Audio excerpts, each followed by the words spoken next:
that I ever saw the moon through a telescope was the same trip that I first saw a coral on a live coral reef. And what was so amazing is that I've always been really interested in like the great beyond, but for me, it's always been more underwater than in outer space. But outer space gives us a really nice vantage point of the Earth. And towards Hawaii, towards Oahu, down here to Kaneohe Bay, this is where I do my research. And finally, even further down into Reef 20, right here by the sandbar, my office. Now, I'm going to start the talk at the end and talk a little bit about why what my research focuses on is important. And so what I do is I study coral reefs, I study corals, and the goal of my research is to understand basically what are the traits that help corals survive. The increasing sea surface temperature rising, ocean acidification, pollution, different kind of threats. But living here in Hawaii, we all know that coral reefs are really important. They're important for biodiversity, they're important as a food source, they're important for tourism, they're important for research, they're important to help protect our coastlines. We all, every single day, do something that directly benefits from our coral reefs and also impacts our coral reefs. Now, also living in Hawaii, probably many of you are familiar with coral bleaching. Is this a term that no one has ever heard before? Excellent. I'm not surprised if you're here, but we'll talk a little bit more about that. But as you all know, this topic is becoming more and more prevalent all around. And just to give a quick background on coral bleaching, what you're looking at right now is some images from Catlin Sea View. And I definitely recommend checking out their website for some really, really excellent imagery on corals around the world. And what you see on your far left is a healthy coral reef. And those corals on the bottom, you can see the really nice brown color. However, during a bleaching event, what happens is a stressor happens on the reef. And what that does is that stress, just like if you're feeling sick and you get a fever, the corals also, when they're feeling stressed, do something too. They have their own stress response. And what they do is they spit out the things that give them color, which are their symbiotic algae. And the corals themselves are white. They're clear, just like that. So that's how they would look without their algae. And what happens is if you see a white coral like that and it's bleached, all hope is not lost. If the conditions go back to normal, the corals can regain their algae and get healthy again. However, if they do not return to normal, the corals can die, and that's what they look like on your far right. Now, as I mentioned, this is becoming a really big deal globally, not just here in Hawaii. And so far, we've seen 3 massive global bleaching events. And so the work that we're doing here, funded through Sea Grant, is really an important step at looking at how these corals are going to survive, how we can help them survive, and how we can take this knowledge and apply it globally. So the main question of my research looks at how will corals in Hawaii respond to increased sea temperatures. As what you can see in the foreground right here, this is a reef here in Kaneohe Bay. You see a coral right here that is very light. It's very white colored. That's a bleached coral, and it's right next to a not bleached coral. So before we go into the research, I want to just kind of give everybody a quick tour, quick orientation to what a coral is. So you can kind of think of a coral colony like an apartment building, all right? Except, so each unit is the same, like identical units, but instead of living in all of these identical units with like your family members, your close relatives, you're living in these units with just yourself. And so you can think of a coral as an animal of clones of the same genetic material in every single polyp. And what that means is that this organism, as it grows, responds to different stressors in different ways. And so just as an apartment building has individual units can be the same on the inside, on the outside, there's different things that they're affected by. So if you live on like a basement apartment, maybe you're worrying about flooding or noise from visitors. If you're living on the sunny side of the apartment, you might be getting more light or more heat in your apartment. And the coral colonies also experience things like this. So when we're looking at our animal, it's these individual units made up of the exact same genetic polyps. And we're going to zoom in a little bit closer to see what's really going on in this organism. So we get closer, you can see the polyps a little bit more, a little bit closer, and finally a single polyp.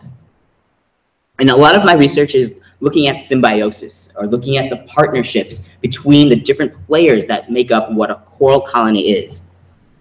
So first we have the thing you're most familiar with, the coral animal itself. So this polyp is an animal, the coral colony is an animal. Then we also have that thing that gives it color that I mentioned, right? That symbiotic algae. And all of those little circles you see inside of that coral polyp right there, those are each individual algal cells. And the third thing I can look at is the bacterial community. So just like we have bacteria in our guts that are really healthy and beneficial to us that we can't live without, so do corals. But just as when we, get something like food poisoning or we incorporate some bacteria that isn't really good for our health, corals too can also acquire negative bacteria that gives them health effects, negative health effects as well.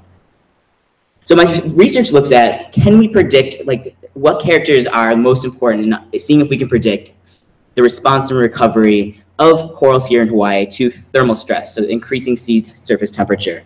And what I'm going to do for the next few minutes is kind of walk you through what this experiment looks like and what are the different types of questions and different types of biological characters or like traits like size, temperature that they can handle, different things like that. But what I also wanted to do is kind of give you a look under the hood of what it looks like to actually do this research and to show you some of the different tools and techniques that we use. So this is a picture of our lab right here, and that is where the experiment took place. What I did is I focused on 4 different coral species that are found here in Hawaii, Kaneohe Bay. And why I chose these 4 species is that they're really different. They're different in terms of how big their colonies get. They're different in terms of how they reproduce. They're different in terms of the thickness, like the porosity of their skeletons and the thickness of their tissues. And what this is going to do is that by putting them through the same types of stress, what I can see is maybe some of these characteristics help certain types of corals do better under these stressful environments. So the fun part is going out and getting your corals. So, that entails going out into the field, Kaneohe Bay, finding the corals, different colonies that we're going to test. And we only take a small amount for our experiments, so it's very minimal impact on the reef. And then there's a lot of work to prepare the corals for the experiment. So you can see that on your far right. And then this is the most technical slide, I promise. And what this is the methods of the experiment. And so this is a really common way that scientists test different types of thermal tolerance in different organisms, not just corals. And so what you do is you have your corals that you collected over here on their different plugs. And then I let them kind of get used to being inside my tanks for a couple weeks, so let them recover from being collected. And then what I did is I ramped up the temperature in half of them. And so we raised them above their regular thermal peaks. So in Kaneohe Bay, our temperatures usually get to be around 26, 27. And for these corals, we have seen temperatures upwards of 31 degrees Celsius. And so we ramped those up to 31, held them there 2 weeks, sampled them, and then brought some of them back down and then let them recover. Because we're not just interested in how they're going to respond just to that stress, but we want to know if there is a really hot period, are these corals going to be able to, can they hold on, can they come back, what will happen? And so the different types of traits I look at relate to all 3 of those categories I mentioned before. So I'm interested in how the animal is going to respond, I'm interested in how the algae is going to respond, and I'm interested in how that bacteria plays a role as well.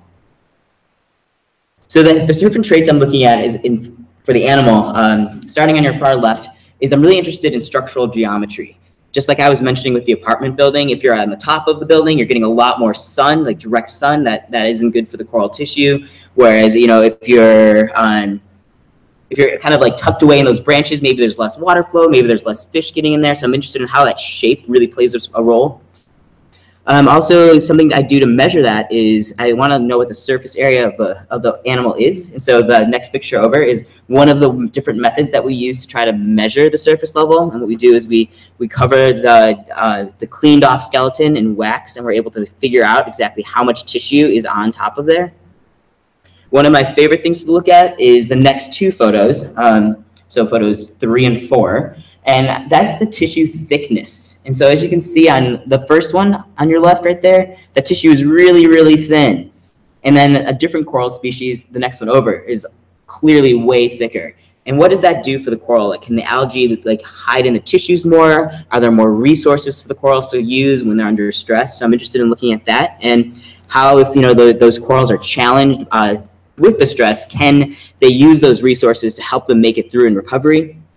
And then finally, the picture you're seeing on the far right was something really cool that I didn't necessarily expect to see. And what that is that the corals produce a really neat fluorescent protein, which has been hypothesized to help the corals act as kind of like a sunblock. So if there's too much light, there's too much stress, it can absorb some of that light and help the coral not do that. So like I mentioned, the tissue thickness part takes a lot of work. So you have all your samples in these tubes, you have to preserve the tissues, and then what you're going to do is you take those preserved samples and then we image them on this microscope that allows us to measure with really fine resolution how thick those tissues are. And one of my favorite photos that I found is that I took so far was on the left. This is if you were looking down at this coral. This is just the tissue. And then has anyone here ever seen like the underside of coral tissue? No, I hadn't either. And so what this is that I flipped it over. And so the image on the right actually lets you see what the polyp structure is underneath and how that plays into their response. So the next thing that I'm interested in looking at is the algae. And that's that thing that gives it color, right? So these are all 4 of those species that I mentioned. And the blue boxes represent the corals that were left at ambient. So those are the corals that are at their regular temperature where they're happy. The corals to the right of those blue boxes and the red boxes represent a coral that was then ramped up to 31 degrees for 2 weeks. And so just what I want you to take a look at is like on some of them, it's some of those corals that are bleaching that were expelling some of their algae due to stress. They're a lot lighter, but not all of them, right? Like for example, on your far left, this coral over here, the rice coral, Montipora capitata. If you didn't see those 2 colored boxes, you might not be sure which one went through the stress test. So it's those types of differences that we're looking at. What makes this coral on the left not expel its algae at the same temperature for the same amount of time versus like the coral on your far right we're trying to examine. And then like I mentioned, the recovery is a really important thing. So after 4 weeks of recovery, we're just going to take a look at the corals that had been put through the bleaching test. You can see that some of them are starting to regain their color back. And one of the really neat things that I love about corals the most is that they don't just associate with like one type or one kind of like species of algae. There's different types of algae. And what we're learning is that different types of algae allow the coral to bleach more or less. They also will affect how the coral grows, how the coral responds to diseases. They have all these different traits. And so what we're really interested in seeing is like which algae also are in these corals that are doing better. So I lied, there's a tiny bit of data. I pared it down. So what I want you to look at on the far left, on the thing above time, what this is I'm measuring photosynthesis. So that is the algae's ability to take light from the sun and turn that into energy. And as you can imagine, if you're under stress, you probably can't do that as well. And so what these lines are, all 4 different species during that experiment, and I was measuring how well they were photosynthesizing. And without any information on there, without any numbers, you can kind of look and get a good idea of when the stress was the worst, right? It's right down there in that V. And then after that V is when I took those corals and put them back in the regular ambient temperatures that they were used to, and we can already see them starting to recover. So that's just another way that I'm starting to look at how these corals are responding. The box up there with the little tubes in it, we're using that apparatus to measure respiration or the production of oxygen. Underneath that, you can see some tubes with some brown liquid in it. That's a step in a process to extract the DNA of the coral so we can sequence it to look at, as I mentioned, like what are those algae, what species, what types of algae are in there. On the top right, very, very small, those are pictures of those algal cells individually. And what you're seeing there is, I use that to do cell counts. And then below that, you can also see a zoomed in photo of those algae cells as well. So the final thing I'm looking at, and probably the most challenging but also uncharted territory, which is very exciting, is bacteria.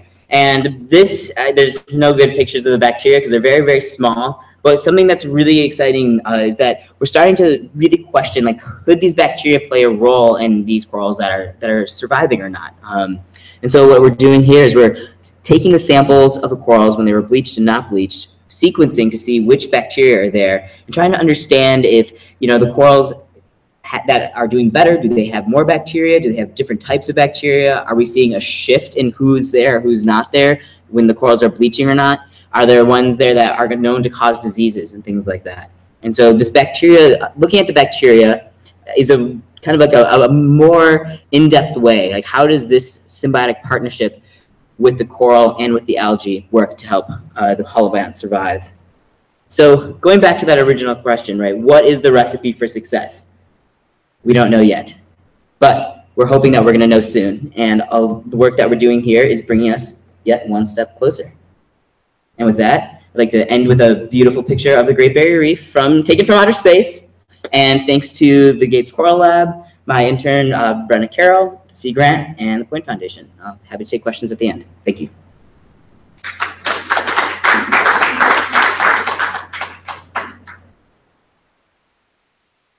Okay.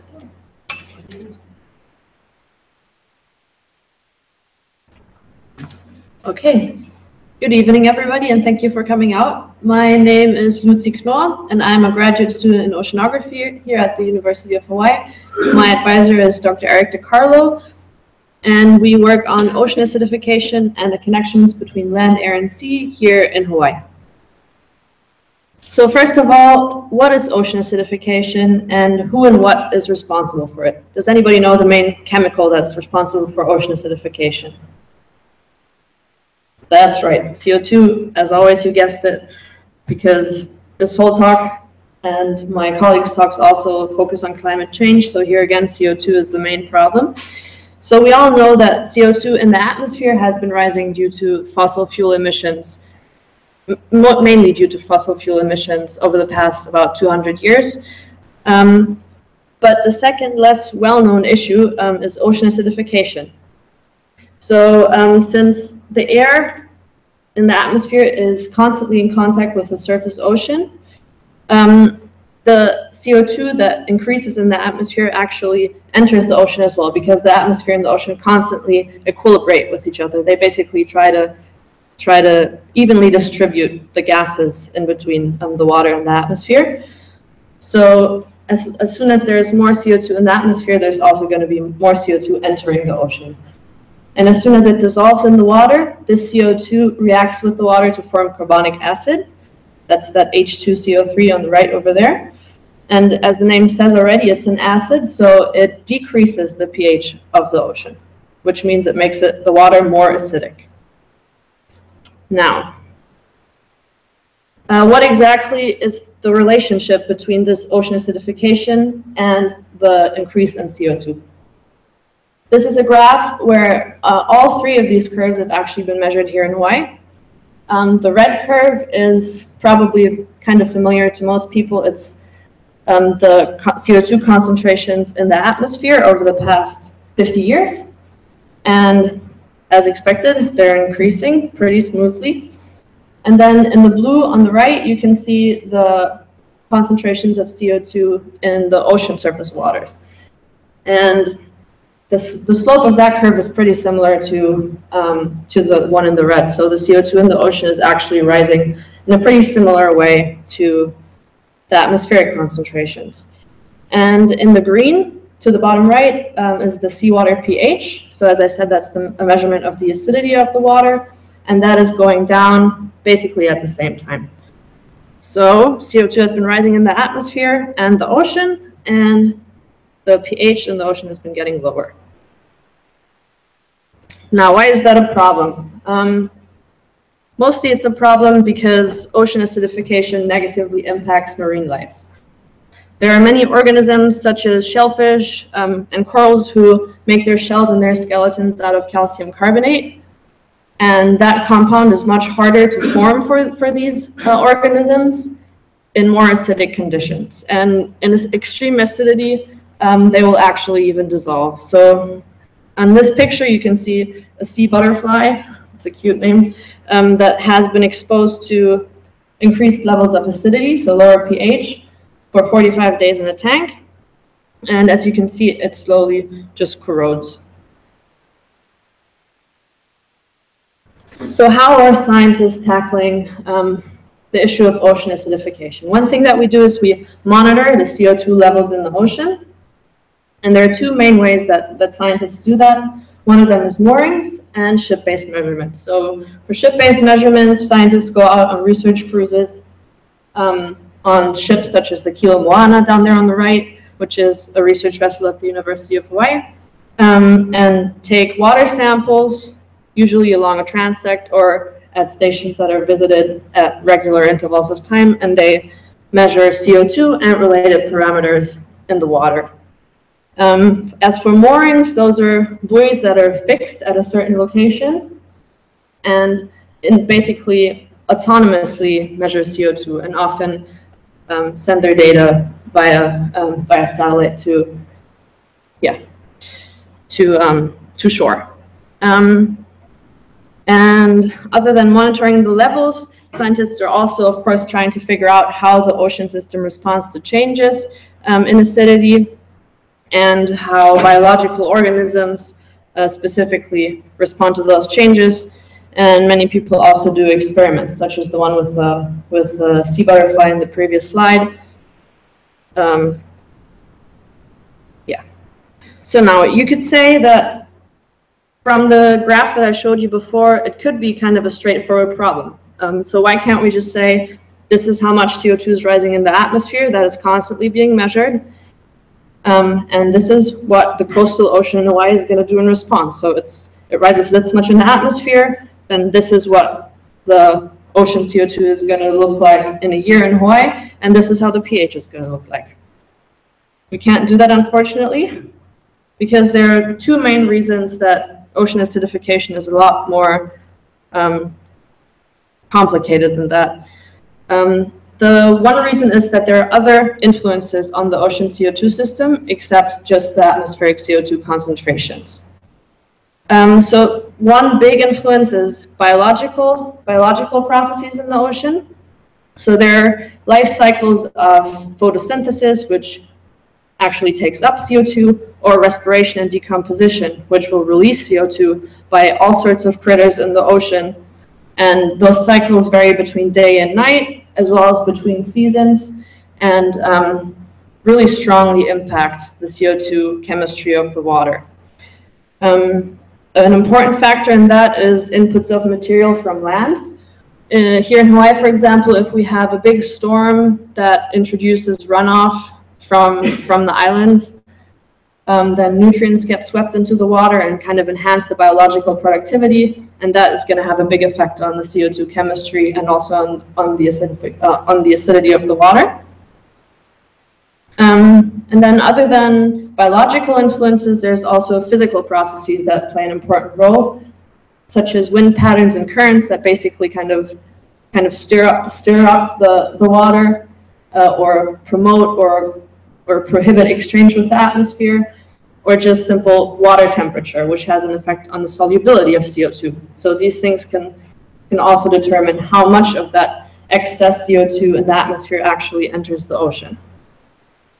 And then lastly, there is long-term climate variations, such as the El Nino oscillation or the Pacific Decadal oscillation. Those are long-term climate variations which are not human-made climate change, but natural cycles on very long timescales, which can also have impacts on the CO2 chemistry.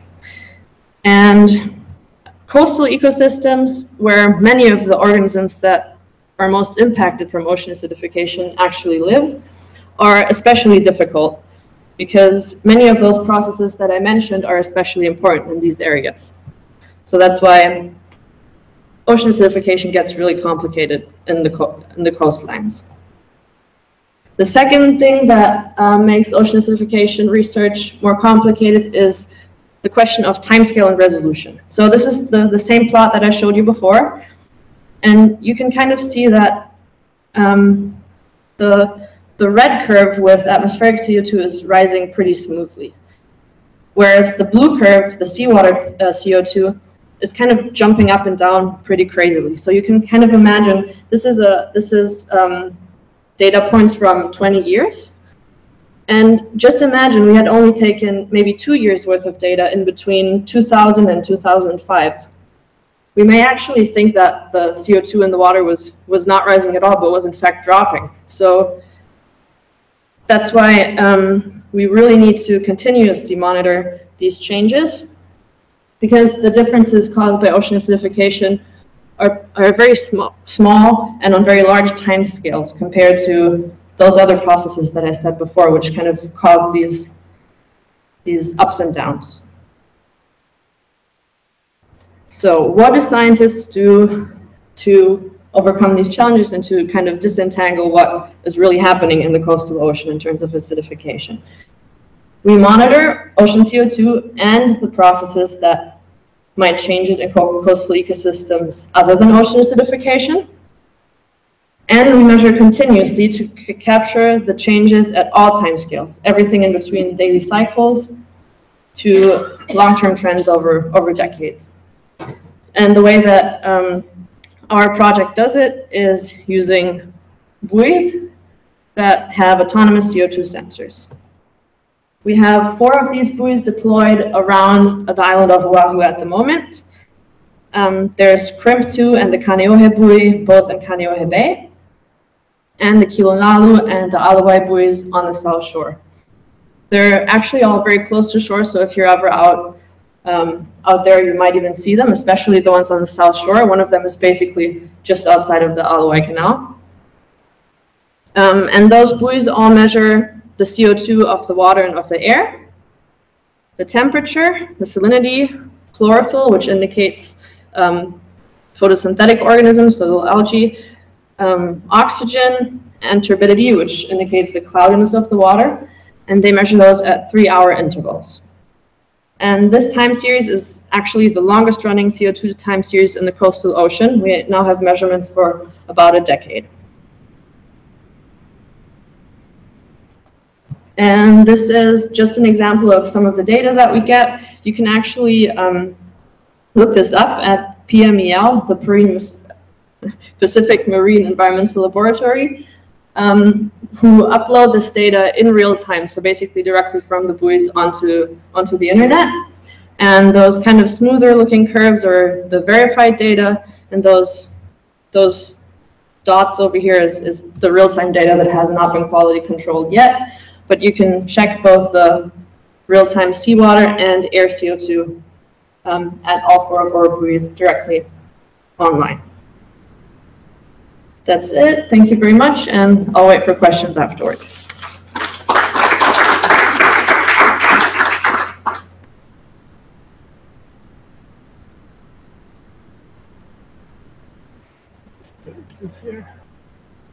Aloha, everybody. My name is Malachi Krishok.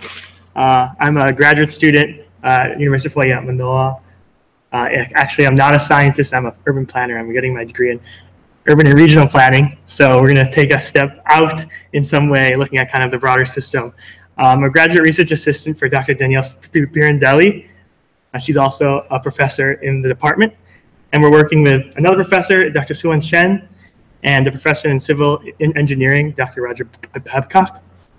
And we're looking at how vulnerable Hawaii's wastewater infrastructure is to the effects of climate change.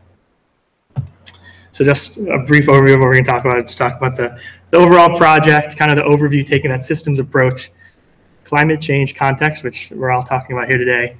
What are these impacts on wastewater infrastructure? And then our approach to identifying the vulnerability, which really took an outward-facing, interacting with the experts in the field to bring in their knowledge and identify vulnerable infrastructure, and then some of the next steps we will do moving forward with the project. So this looks really complicated, but breaking this down, our approach really is outward-facing. Our approach is to bring, a collaborative approach to identifying research and bringing awareness and identifying these critical infrastructure and what is vulnerable. So taking that approach, we're looking at literature, we're talking to individuals who work in the field, we're talking to people who are experiencing climate change affecting their infrastructure as well. And from that, we take that information, we synthesize it, bring it back to the community and these experts in a way to kind of, moving forward, risk ranking kind of thing. But overall, what we're trying to do is identify critical vulnerable infrastructure. We're really in the process of developing a protocol moving forward for how to incorporate climate change into infrastructure planning, identifying adaptive strategies to address that, to address those vulnerabilities. And then lastly, really in the long term, trying to find recommendations for making this a practice in the mainstream in terms of municipal planning, in terms of planning for wastewater infrastructure moving forward, and the necessary changes.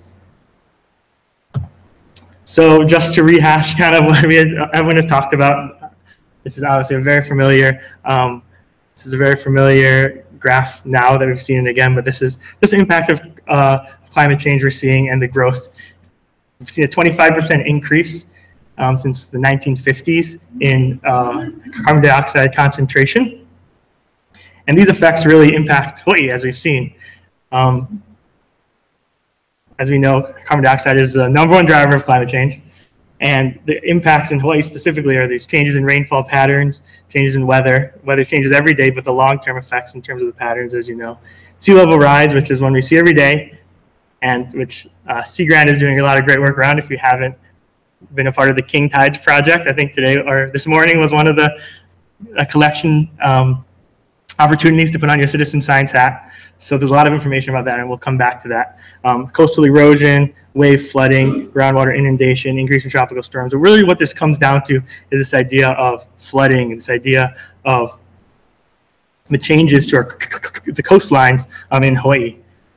And the graph on the bottom over here just shows the rise in global sea levels. And we know that this is caused by two kind of main processes: thermal expansion, which as the water heats up and expands, it takes up more space, as well as the added water that happens from the rise in the temperature, the melting of ice caps, the melting of glaciers, and added water. So where does wastewater come in? Why sewer talk? We'll get to the sewers here. This is a map that shows it's not actually just sewers, but it's actually wastewater disposal systems that are on site. So there's centralized systems, individual systems, and you can see the concentrations are distributed around Hawai'i. The orange on the map shows on-site disposal systems, so that's cesspools, septic tanks, and systems that are not hooked up to the broader centralized systems, which are green. And those centralized systems collect wastewater, move them to treatment plants, pump stations, and then ultimately like recycled. So there's two systems that we're looking at, and they have varying impacts in terms of environmental, social effects. We like to look to it. So some of these impacts physically that we're looking at, if you look on your upper left, this is an image of a sewer pipe, and this is called infiltration, which is when water leaks into sewer pipes from a deficiency or a defect from the surface level, or it could be from the groundwater as well. And what it does is it fills the sewer pipes and changes the capacity, so that could have impacts in terms of overflow and maybe even breaking the pipes if it's over capacity, something we're looking at. The next picture on the top right is showing sanitary sewer overflowing. And we've seen this in Hawai'i as a result of climate change. We've seen it as sea level rise, groundwater inundation, but also storms. And this has caused a lot of headaches in terms of regulation. And it's really something that the EPA especially is addressing here in Hawai'i in terms of changing in policy. The bottom left hand, you'll see this is an on-site sewer system that's overflowed. The groundwater charge increases beyond capacity. There's no way for the system to release its effluent. So the effluent is when it goes in the system, it breaks down, and the water products are slowly released back into the soils. But when there's not the ability for the soil to absorb it, you get things like this, which is a health problem for humans and for the environment. You can see the effects in streams. So you look at streams, you look at the nearshore water quality, and this can be quite detrimental. And the last one is on the bottom right, flooding that we've seen in areas like Mapunapuna, low-lying areas. This flooding, when it comes to climate change and infrastructure, especially wastewater infrastructure, that water's brown. You're wondering why? I don't want to ask, but don't get out of your car. So really, with this infrastructure, we're looking at vulnerability. And vulnerability, essentially, is we're looking at what are the weaknesses inside these systems, and what is their capacity to address those weaknesses. So if we're looking at wastewater systems that are centralized like sewers, what are the weaknesses that are maybe physical when it comes to the pipe materials, the environmental factors that for the drainage or the groundwater levels, and how are these systems able to respond or shift or change to address these new conditions? What changes are necessary for that? Same thing for on-site disposal systems. If you're looking on the bottom right, as the groundwater rises, you can't really move a cesspool. So what does that mean for adaptation strategies? What does that mean for vulnerability moving forward? So as I mentioned earlier, our approach really was and is to an outward-facing approach to, we're planners, so we're looking at the broader system, but talking to people who are on the ground. So when we talk about stakeholders, we're talking about people who have everyday experiences working with wastewater, working with sewer systems. And so we talk to people from the regulation side, EPA, talk to people who are dealing with the policy and the implementation of these strategies. So environmental services, Department of Planning, HCDM, and also people who are dealing with things like emergencies. What does this mean in emergencies? So we're trying to get a varying perspectives on it. And what we did is we interviewed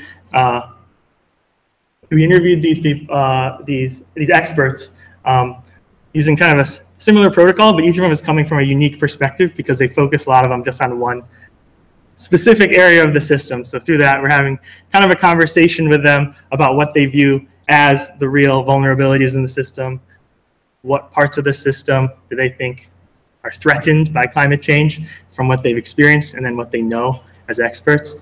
And from that, we transcribed it, transcribed these long interviews, and we did a qualitative analysis, which isn't used that often in the science world. We did a qualitative analysis using this program called In Vivo, and with the qualitative analysis, we took the themes and the major vulnerabilities and things that were brought up, and we grouped them into areas that could be looked into further in terms of assessing, ranking vulnerable areas and what we look for when we're going into more of the mapping type stuff. So this is just kind of a brief synthesis of all those interviews, and we focus them around watersheds, and the watersheds kind of naturally in the conversation turned into kind of urban watersheds, these newer developments, suburban watersheds that are seeing more people and more stress on the systems, like for instance like the Eva Plain, and then rural, which is where a lot of the on-site disposal systems are, like you saw in the previous map. And with those watersheds, we looked at the exposure. So you see, like the main one is sea level rise. Everyone brought up sea level rise as kind of the main issue, exposure that would put these systems at risk. And then some of the other ones are things you saw in the previous slide, so like saltwater inflow and infiltration, affecting the pipes in these centralized systems, but maybe shoreline erosion in these areas that are a little bit more suburban. And then the rural areas, a lot of it had to do with groundwater charge levels, as you saw in the on-site disposal system that was overflowing. So with those exposures, we looked at the sensitivity, like what makes these systems vulnerable? What are kind of indicators that we could look at that would maybe show us which systems are more at risk due to these exposures that they pointed out. So some of them have to do with when these were built, the age, the location, obviously, when it comes to like sea level rise and the proximity to the coastline. Also like the structural integrity of these things, so material, things like that. And these are really helpful to get from the people who are installing them, the people who are looking at them and monitoring them. So that's where the stakeholder input came. And this is we just kind of crunched everything looking at specific scenarios that they identified. So looking at specific assets, so sewer mains, which are the main collection systems, sewer laterals, which are connected to homes or properties and bring them into the sewer system, manholes, which we know, pump stations, and then we're looking at the primary urban core of Honolulu. We looked at all of the area that is serviced by the Sand Island wastewater treatment plant. And then lastly, there's a number of on-site disposal systems in urban Honolulu, actually. And we looked at the scenarios that were pointed out from the people we talked to. And from those scenarios, we kind of looked at the increase. And as you can see, the 1 foot of sea level rise, which is pretty much determined to happen in the next 50 years. And then looking at the 3.2 foot, which is the consensus kind of will happen within the next 100 years. It's what the state is adopting in their sea level rise vulnerability assessment. So looking at that, you can see the jump at each stage, especially in sea level rise. And the 6 foot level is actually an extreme scenario, but recent research has shown that this is actually a possibility, more so than they thought in the past. And they're basically saying that it's with the 3 foot as being probable and most likely to happen, the 6 to 8 foot range is an extreme scenario if we keep things as normal. So we looked at that, and you can see a huge jump that's basically equivalent to, say, a Hurricane Iniki type hurricane hit Oahu, or a tsunami hit, and it would affect a huge portion of the system. So with this, we tried to model the indicators for that. So like I said, age, but we tried to find things that we could quantify and had information for. Some of the information is hard to come by, especially related to sewer systems. But we took these indicators and we kind of put them all and grouped them into, you could see some of them are related to more physical, some of them are related to more environmental, and some are like locational. And we quantified them and made them, we normalized them, as they're called so, and then from that, we crunched them together to kind of evenly distribute them in a way to get a general idea of what is most vulnerable. So we looked at the highest risk ones. So just to show you a couple examples of what we came up with, and what we're going to do moving forward is show these to the experts we talked to. And because this is not weighted, we're going to get their input on, from these maps, what they think would be of the greatest importance to weight related to those indicators I showed. So you can see in this map is 1 foot sea level rise, and the primary urban core. You can see the areas around like the Alauai and Kaka'ako have some systems that are affected in kind of a medium to low range. As we get to 3.2 feet, the systems affected grow, especially in this area here. And then the 6 foot range is really when things kind of hit kind of a critical point. And we start hitting pump stations, which would affect the systems upstream as well. So this is just to get an idea of kind of where the vulnerability lies. And like I said, moving forward, we'll be talking to experts to get the risk ranking in place.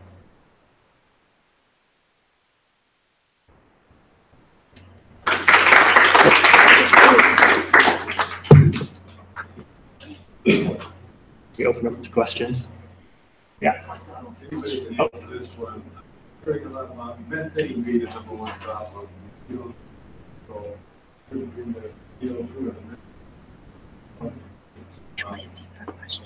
Are you talking about it related to climate change? Right. I would probably let my scientists. I got this one from the climate change. The graph I showed earlier was from a talk recently from the sea level rise vulnerability assessment. So I was using that, but obviously methane is a really huge problem. And yeah,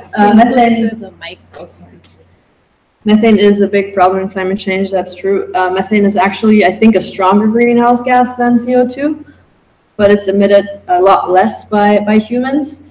As far as I know, one of the main sources to the atmosphere is actually cows.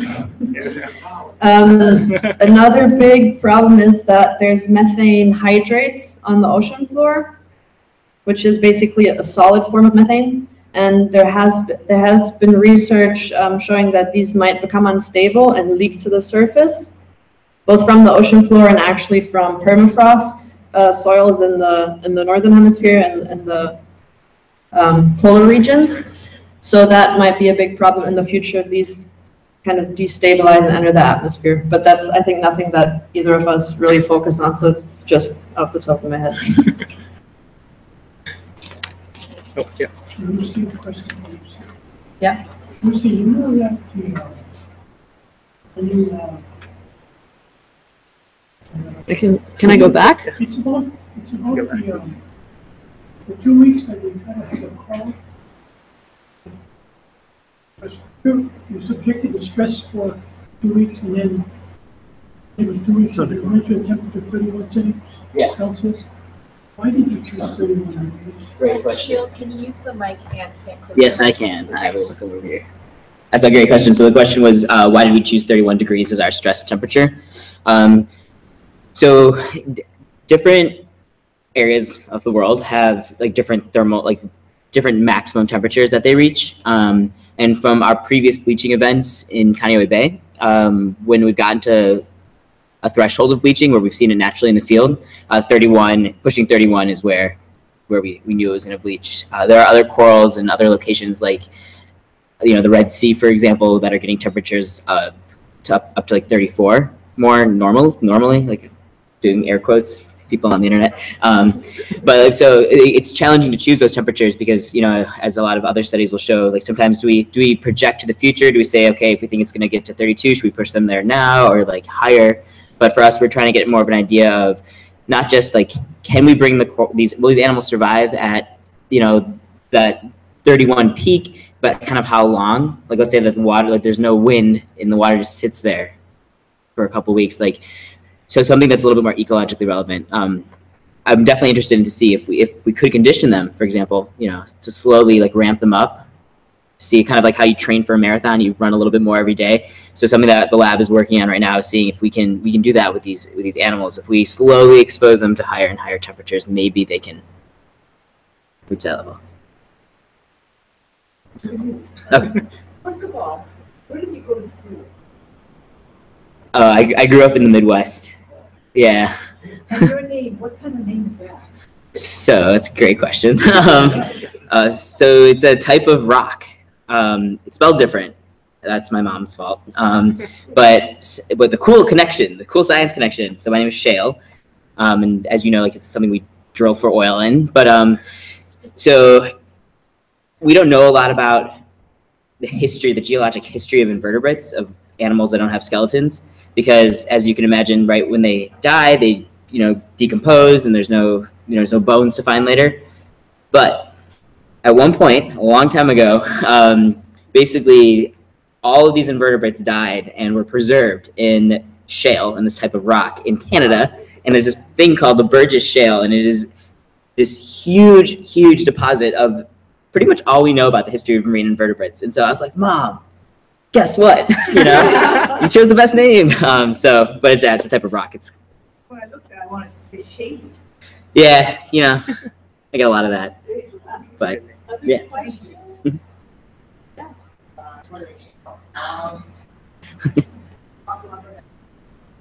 Body form is based on Hawai'i. Did those body forms change anything? And the olive. Did the body form have Good question. So the question is, does the shape of the coral affect anything? Yes, it does. Good question. So another project that I'm working on is looking at those microhabitats in a single coral colony. So like, are there different algae or bacteria on an area that's at the top of a colony, that's underneath, that's on a branch, that's on a plate? For this particular experiment, since I was looking at comparing between species, I chose all of the Montipora, all of the rice corals that were branching colonies, so that way then I could kind of compare them as a group. However, I'm very interested to know if you're a plating colony, how that would affect. What I found so far, my very preliminary analysis of the bacterial communities, is that what we're seeing is that they're pretty uniform within each species. So that is how much I'll say so far. So they're very different between species, even if they're like right next to each other. But from one coral to the next, and even at that high level, as long as the coral is still healthy, they seem to be stable. So I need to do a little bit more digging to see like some of those rare communities and those switches, but right now, in general, that's our kind of bird's eye view. The measurement of the CO2, like the mooring setup, what depth do you measure that? Basically right at the surface. Like Yeah. 1 meter? And that's it? I mean, probably even a little bit less, maybe like 1.5 feet. Yeah.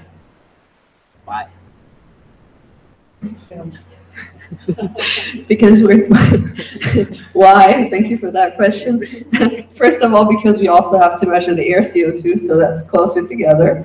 And we're basically trying to see if the surface ocean is a source or a sink of CO2 at any given point in time. So we're measuring right above the surface, right below the surface, and with a difference we can calculate if CO2 is actually entering the ocean or coming out of it.